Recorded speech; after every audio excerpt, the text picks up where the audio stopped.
You serve the Lord Christ. Colossians 3, verse 24. To what choice order of officials was this word spoken? To kings who proudly boast a right divine? No. Too often do they serve themselves or Satan and forget the God whose sufferance permits them to wear their mimic majesty for their little hour.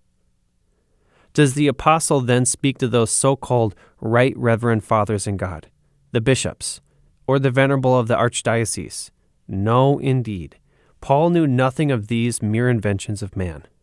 Not even to pastors and teachers, or to the wealthy and esteemed among believers was this word spoken, but to servants. No, to slaves. Among the toiling multitudes, the journeymen, the day laborers, the domestic servants, the drudges of the kitchen, the apostles found, as we find still, some of the Lord's chosen. And to them, he says, whatsoever you do, do it heartily as to the Lord, and not unto men, knowing that of the Lord you shall receive the reward of the inheritance, for you serve the Lord Christ. This saying ennobles the weary routine of earthly employments, and sheds a halo around the most humble occupations.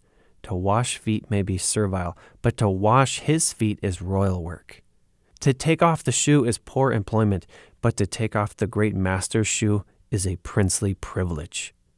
The shop, the barn, the scullery, and the smithy becomes temples when men and women do all to the glory of God. Then divine service is not a thing of a few hours and a few places, but of all life becomes holiness unto the Lord, and every place and thing as consecrated as the tabernacle and its golden candlestick. Teach me, my God and King, in all things thee to see, and what I do in anything to do it as to thee. All may of thee partake, nothing can be so mean, which with this tincture for thy sake will not grow bright and clean. A servant with this cause makes drudgery divine, who sweeps her room, as for thy laws, makes that and the action fine. Comment Amen if you agree, and subscribe for more devotionals and sermons from Spurgeon.